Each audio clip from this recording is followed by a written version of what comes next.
Also tonight, prior to the World Heavyweight Championship fight, we will be seeing this bout between two undefeated comers. Joe Lipsey, 23-0 in his career with 18 victories by knockout, taking on lanky Derrick James, who is unbeaten so far in his 10 professional fights with 5 KOs. And also tonight, time permitting, we will see as much of the bout between Raul Marquez, an undefeated junior middleweight, facing the former world champion Jorge Vaca. But in the ring right now, getting ready for action, it is Joe Lipsey and Derrick James. These two fighters, 33 bouts between them and nary a defeat yet. Lipsey has been climbing up the ladder to the point where he is now ranked by all three of the sanctioning world organizations, the IBF, the WBC, and the WBA. His highest rating for Lipsey, that of the 4 position by the IBF. And there you see Joe Lipsey. His last fight on July 19th, a 3rd round KO of Kenny Lopez. A victor over Tyrone Trice last year. Here's Michael Buffer now.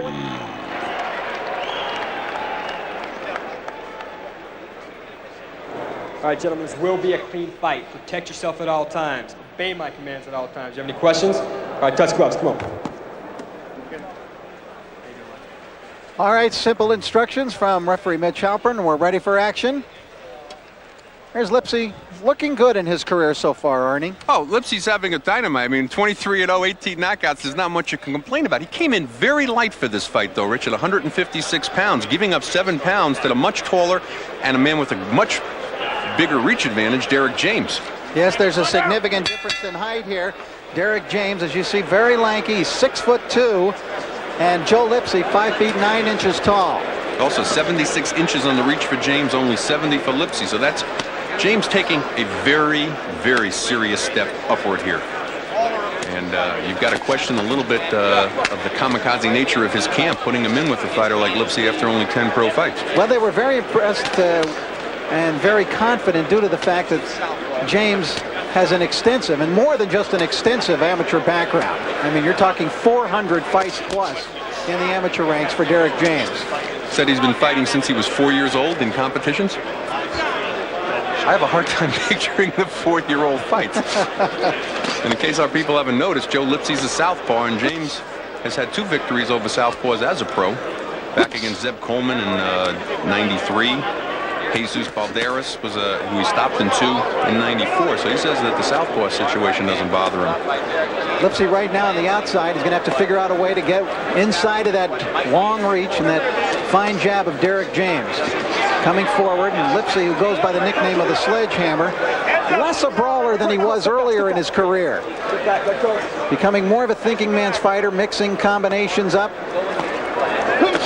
Well, I think also his track record is if you get Lipsey past 4 or 5 rounds, odds are he's going to go to distance like he did with Tyrone Trice and he did with Derrick Roland, who had him in trouble in the middle rounds. The Trice victory, probably the biggest for Lipsey. This Trice, long-time ranked. Lipsey got caught with a left hook walking in there from James. Good left hook. There's a nice right hand by Lipsey, however, in retaliation. Lipsey, as you can see, has good leverage on his punches when he throws. He tries to put a lot of power in them. Just waiting to see how much James can establish his reach advantage if he can keep Lipsey off. I'm still very surprised by Lipsey coming in at 156 pounds. It's the lightest he's ever weighed for a fight as a pro, Rich. He's doing it.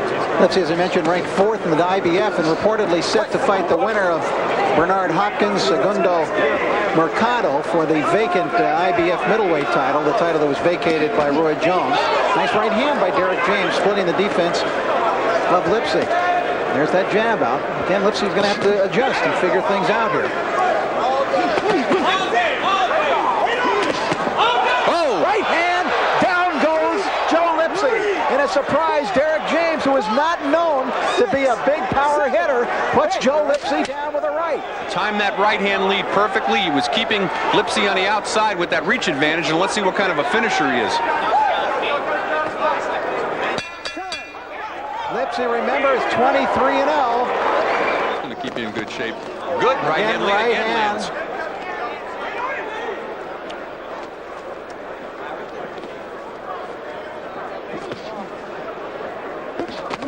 right. Boy, it's finding a home. And you know what it is, Rich? It's not even that Lipsey's not keeping, it's not like he's keeping his left down. It's at the height. He's just able to come over the top. Lipsey, remember, 23-0, 18 KOs. Lipsey's got to start moving in a different direction. He keeps circling the same way. That was a nice slip, though, to get away from the right. It's a very big fight for Lipsey. He's on the verge of getting a world title shot. He's a serious kid. He's married. He's got a 3-year-old son. He attends college. Lipsey needs to move to his right rather than keep coming around on his left. He's moving only in one direction, and it's sort of like being on a merry-go-round for that right-handed Derrick James. He just waits for him to come around and then axes him. There's a pretty good left hand by Lipsey in a counter.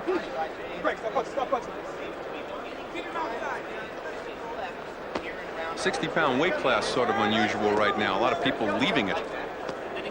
Gerald McClellan's moving up to fight Frankie Lyles at 68. That title's going to be vacant soon.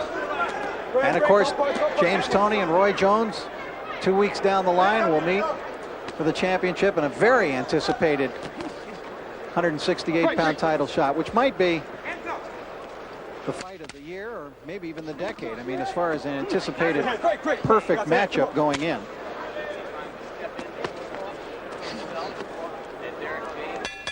Round 2 comes to an end here at the MGM Grand Garden. Professional experience that he has, and that is Joe Lipsey across the ring.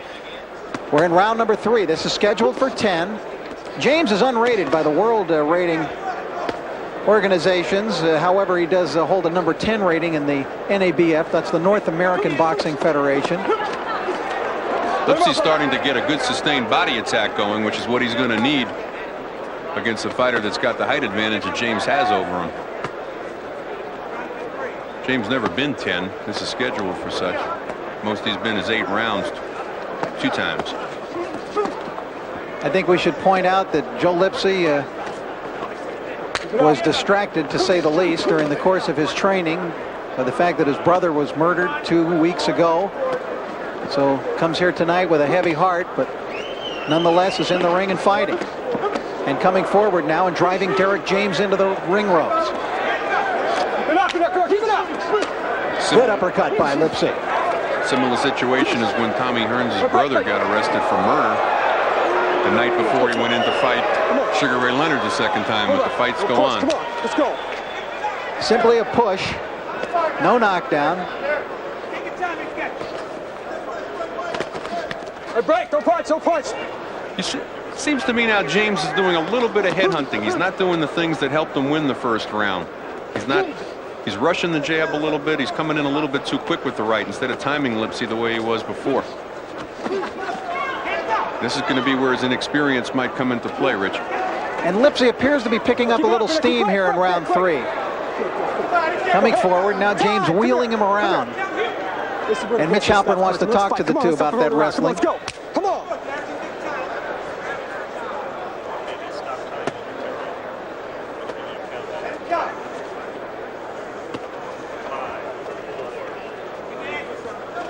James not finding that jab landing very often at this point. It's like he lost the range all of a sudden. He's over anxious. I think he's thinking about throwing the right before he throws the left instead of letting the left land and then the right coming.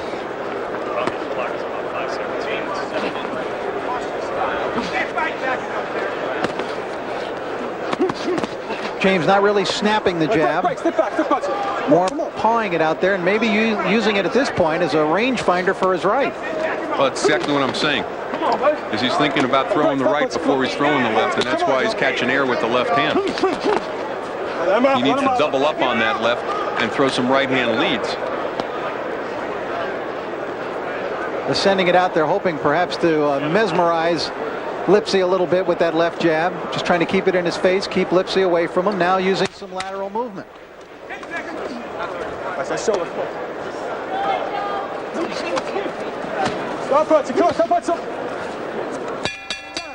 Bell ends round. Needs to throw that right hand lead. When Lipsey comes moving in to do a body attack, he's got to throw the right hand lead to keep Lipsey off. So Derrick James waking up in this round. There's the right hand again. Staggers Joe Lipsey. Lipsey in some trouble, but forces James into the corner. He's catching Lipsey coming in, which is what he needs to do. When Lipsey's coming in for that barreling body attack, he needs to throw that right-hand lead on the way in. The left won't keep him off at that point.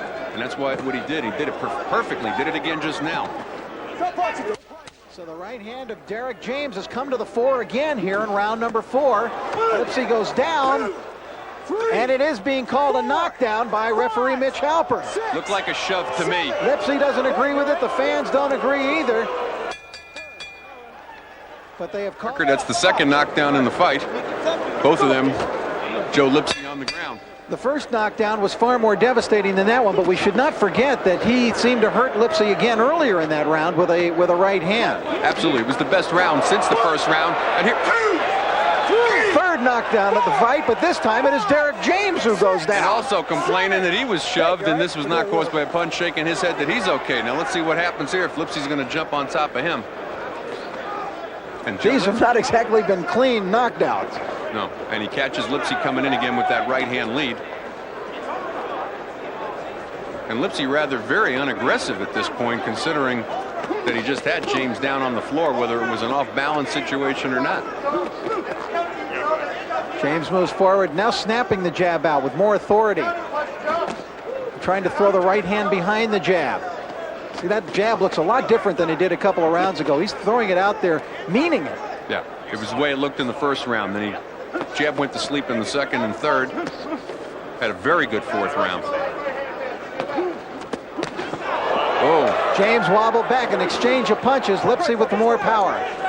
Well, he threw a left hook, which is not the best punch to lead with against the southpaw, and dropped his right, and Joe Lipsey came over the top of the left hook and just hit him with another left hook. He rip a left hook to the body.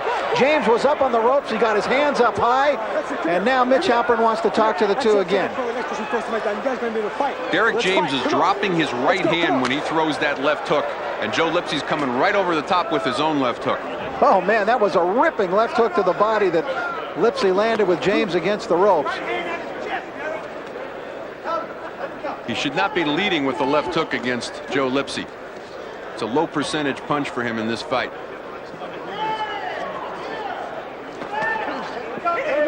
If he's going to throw the hook at all, Rich, it should be after he doubles up on this good jab that he has. No reason to throw a lead left hook. Right hand by James on the chest, and now thought I saw blood coming down the right side of the face of Joe Lipsey. We'll wait till he turns around. He just pawed at something over there. I haven't gotten a clear shot of him since I saw it. He turned around quickly. Yes, he is cut. It's on the right side of the face. So they'll have work in Joe Lipsey's corner to do. Well, there's a lot going on in this fight, and it looks to be a fairly bad cut. At least it's bleeding fairly profusely at this point. And it didn't seem to be caused by any sort of a headbutt. But it'll be interesting to see what Mitch Halpern declares, and he's calling time. I think he's going to want to have a doctor take a look at that cut. And we have less than a half minute to go in the round, but here comes Dr. Flip Omansky in to check the eye and the cut on the right side of the face on Joe Lipsey. They say let it go. Mitch Halpern calls for time back in, and here comes James tripling up in the jab. They'll get right to work on that eye of Joe Lipsey as soon as the bell sounds. We have about 10 seconds to go here in round number 5.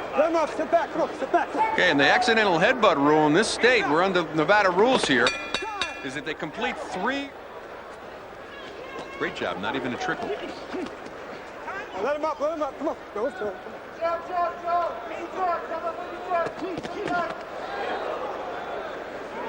Well, this fight will prevent a very difficult judging dilemma for the 3 men at ringside because of those knockdown rounds. How are they going to score them?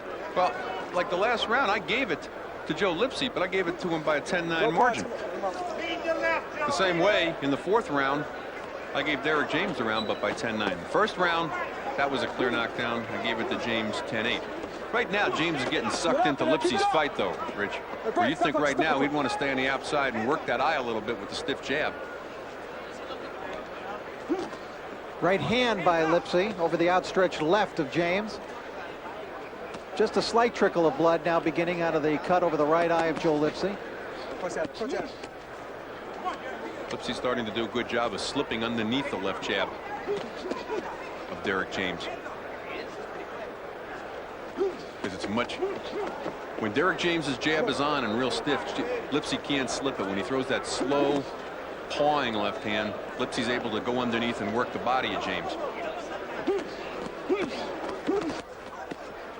Rather quiet here in the MGM Garden right now. I think the fans saving their voices and lungs for what is yet to come. George Foreman and Michael Moore for the heavyweight championship of the world. It's going to be a very exciting situation. Good left hook to the body by James. Lipsey coming off the ropes fighting. James keeping his right hand much too low. Look where his hands are.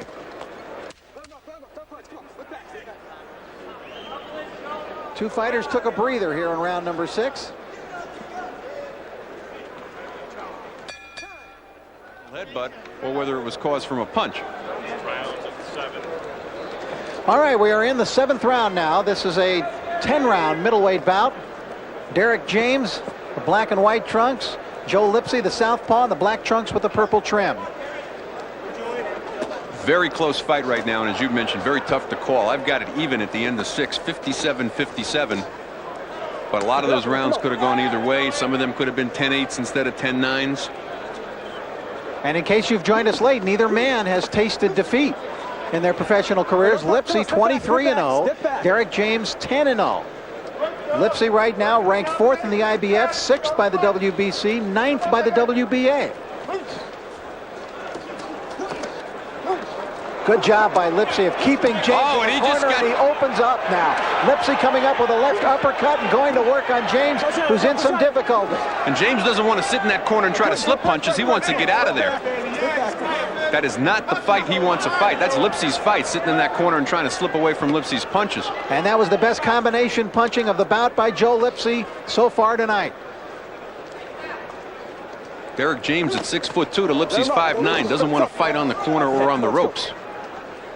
He's got a 6-inch reach advantage. He wants to be using that. I don't know. At this point, it appears to me, Arnie, as though Lipsey's trying to impose his will and what he wants to do now on Derrick James. Well, James also looks very fatigued. He's keeping his hands a lot lower. There's no snap on his jab.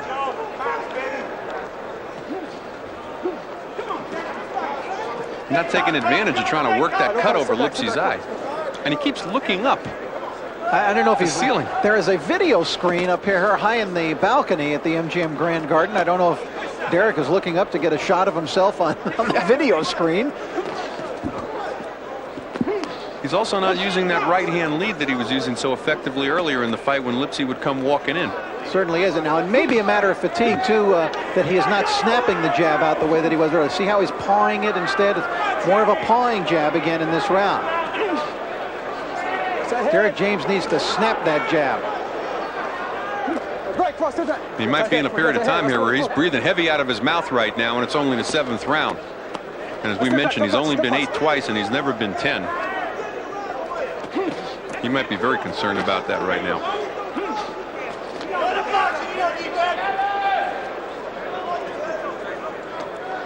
He's not doubling up on the jab. Look at him. He's breathing very heavy through his mouth right now. Not doubling up on the jab as he did in the rounds that he was winning. There's the right hand lead catching Lipsey on the way in.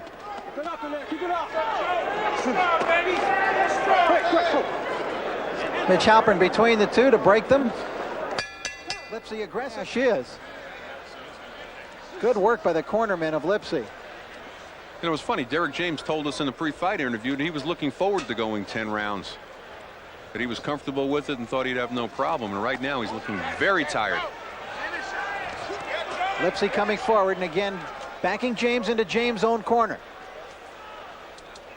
James not catching him with that right hand lead on the way in. That's what he needs to do. Worked very effectively for him in the middle rounds and also in the first. He's not going to hold Lipsey off with a sluggish jab when Lipsey's plowing in like that. He's got to throw that right hand lead on the way in. And it's getting real sloppy in there right now. A little bit of wrestling.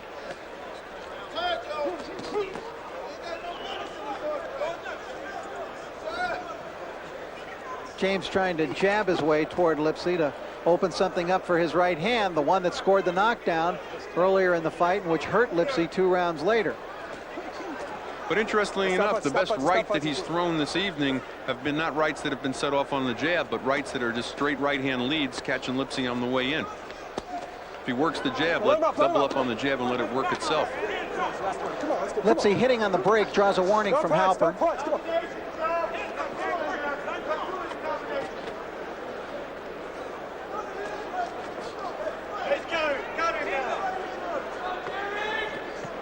I question how easy it is for Derrick James to make this weight also. They made the fight for 162, give or take. He came in at 163.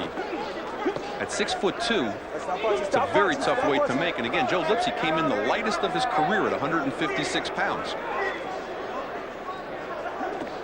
Could that be too light? Could he be at all overtrained? It might be that we're on both sides of the two extremes here, where Derrick James had trouble making 63, and that's why he's fatigued right now. And Joe Lipsey came in a little bit too light, and why he was getting muscled around at certain times by Derrick James. Lipsey beginning to rough up James, though, getting him against the ropes, getting him into corners. He's certainly the fresher fighter at this point.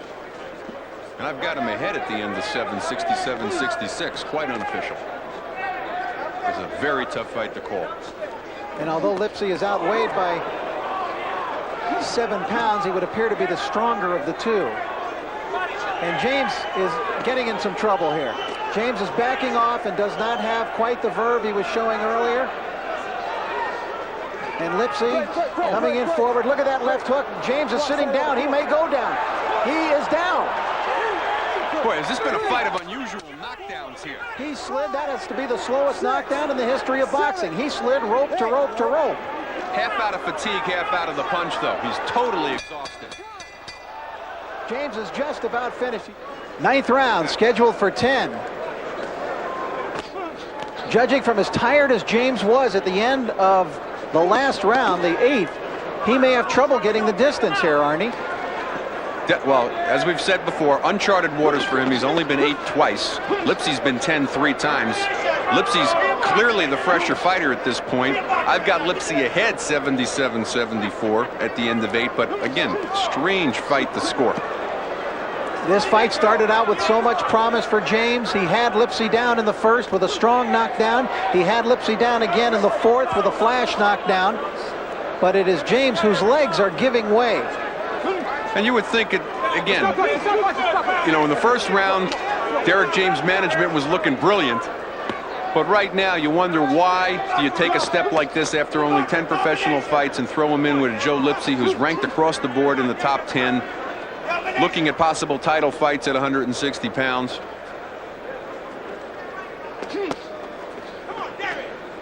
Kind of talented division, although Gerald McClellan moving up to fight Frankie Lyles, that'll leave that belt vacant. Roy Jones moved up. We got Hopkins and Mercado fighting for that vacant title. Jorge Castro will be defending against... Look at this leg. He's got no legs left. They're gone. Derrick James has no... He's going down from non-punches. 5, 6. These are not strong punches, but... Hey, you okay? Walk to me. Mitch Halpern, nice work by the referee. He had James walk to him to see how his legs were, but Derrick James has no pins. Stop the fight. That's it. Fight is over. He had no pins at all under.